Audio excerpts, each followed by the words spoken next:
Okay, welcome to episode 4 of the CSS Grid course. So now we're doing Autofit. So Autofit being different from Autofill when the container's size exceeds the size of all the items combined. Autofill keeps on inserting empty rows or columns and pushes your items aside. When Autofit collapses these empty rows or columns and stretches your items to fit the size of the container. So autofit's making them all kind of fit in the line. Autofill's going to make them all stretch, I'm pretty sure. So let's change this to autofit.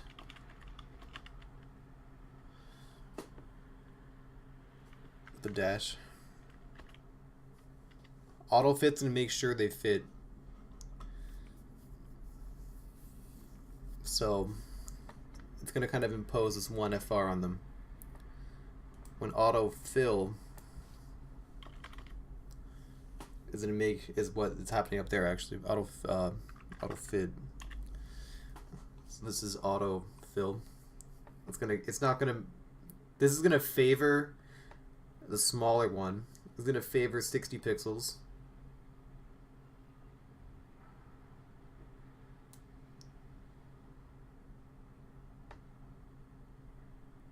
They're getting a bit bigger here, but it's going to favor but this is going to favor the FR. It's going to favor the larger one. It's going to favor the smaller one. So as you dynamically scale this, or as you scale it, it will dynamically change. As you can see, it's not just maintaining 60. It's kind of like stretching. It's like updating only at certain points, but this is kind of always being 1FR. But this is kind of stretching a little bit and shooting back to 60.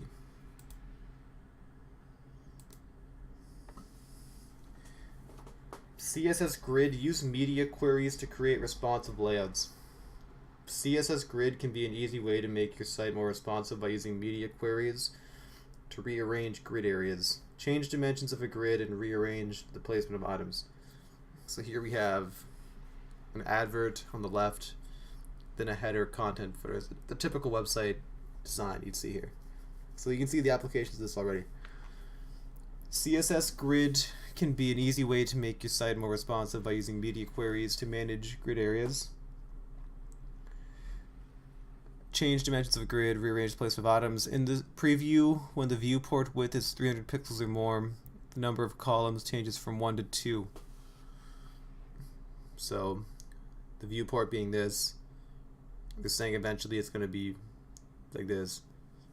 So this website, if it gets really skinny, it's going to look like this: header, advert, content, footer. But once it reaches a certain point, the point being 300 pixels in this case, it's going to look like this. So that's how websites are dynamically changing as you scale them in the left-right dimension. So when the viewport width is 400 pixels or more, make the header occupy the top row completely and the footer completely. So now we need to they want to make it so that the header goes all the way here, the footer goes all the way here, and the advert only goes from top to bottom. So we got to find out where this advert's being defined in our code. So let's go down to the actual thing. So we have item 2 is the advertisement. So let's go to item 2, grid area advert. So now we got to go to the areas are header, advert, content, footer. So they kind of only they defined the columns here. So now they're saying, so they have a function here. They made a function here that at media, when the min width is at 300 pixels, it's going to be like this: grid template columns auto 1FR, grid template rows auto 1FR auto. So the rows are auto, one of the remaining, then auto. So if we made this 1FR, now your footer and content are equally spaced between. Remember when you do just auto, it's going to go based on the text height, then the padding, the default padding, which appears to be some like small number of pixels, like 2 or 3. So now we have auto. So now when the mid width is 400, let's make sure we're at 400. So we want to just make it so the top is just header, and the bottom is just footer.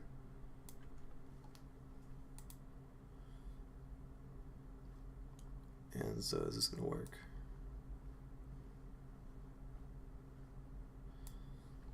So the areas are good. So we want to make it so that the advert is only going from line 2 to line 3.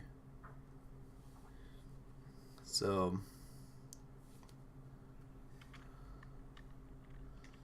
we need to make it in the container. We need to change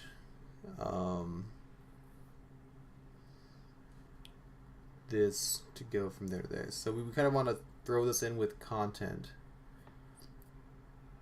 So we need to change the areas. This should be working. Grid template areas is header for the first one.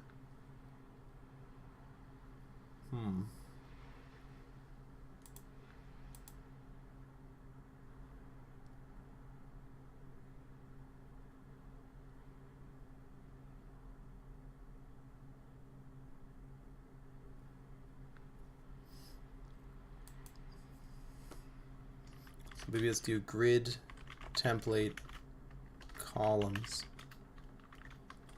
Let's put it to, for the columns,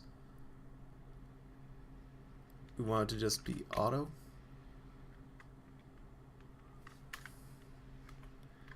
Or 1FR, auto 1FR.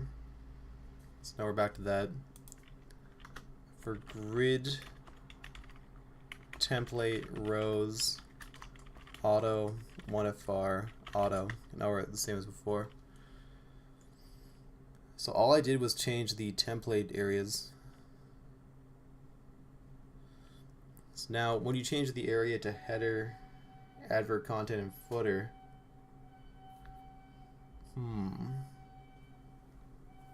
people are exploding shit outside my house. Okay, let's try and figure this out.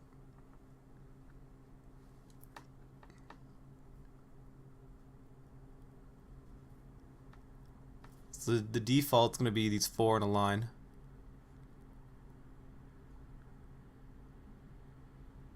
With 50 auto 1FR.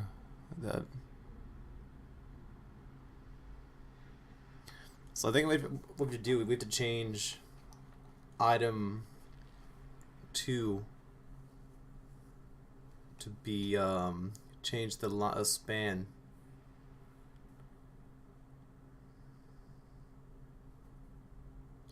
So I think if we go back to a previous one, it's not basic CSS or any of this. Fluxbox, grid, align an item, divide the grid into an area template. No, it's before this. To an area template. Justify items. No.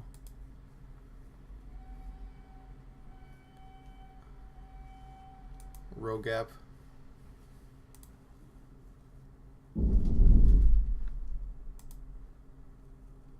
Control spacing. There we go. Okay, so grid row 2-4. So we need to use grid row 2-4, I believe. let's go back to, I'm going to redo this. So grid, then we have to do, it's strange why it's doing this. Because I want the advert to only go from here to here.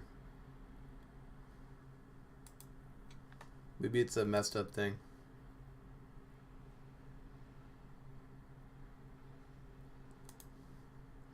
Get a hint.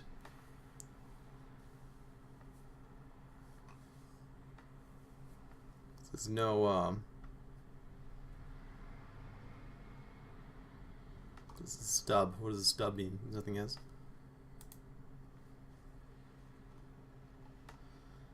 Okay.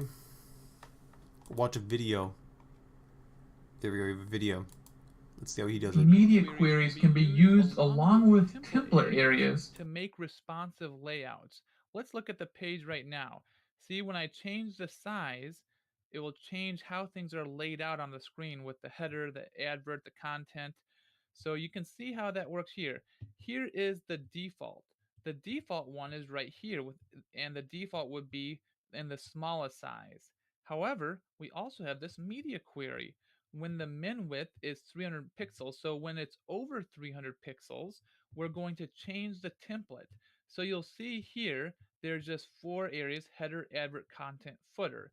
Here, each row has the advert on the side, and then it either has the header, the content, or footer. And you can see that when you change the size of the window size. Let's do one more. To solve this challenge, when the min width is 400 pixels, we want the header to be along all the top. So I'm going to put header, I'm going to change the word advert to header, and we want the footer to be along the full bottom at min width 400 pixels. So I'm going to put footer here. And now if I refresh, we'll see that there's 3 different sizes we can do. So here you can see the header on the Okay, so apparently we have a grid. It's a 2x2 grid, so we need to, if we're defining, we can't have elements that are 1 long. What if we just did dot? What would this do? So now it's like this. Okay. So we need to define the entirety of the 2x2 grid. We can't do, yeah, right, here we have 3 rows, so it's 1 2 3. Here we have 2 columns, 1 2. Here we only have 1 column, so there's 1. Here we have 4 rows, there's 4. Okay, so they want header to occupy both slots here and footer to occupy both slots here. So there we go. So you have to put the entirety of the matrix. You can't have, there's no shortcuts like that. It was educational. Thank you for watching episode 4. Hope you enjoy this. Learning together, CSS Grid. Like, comment, subscribe, favorite. Check me out on social media below. There's a Patreon below. And if you want to get private tutoring or any kind of web dev done, send me an email. Have a great day.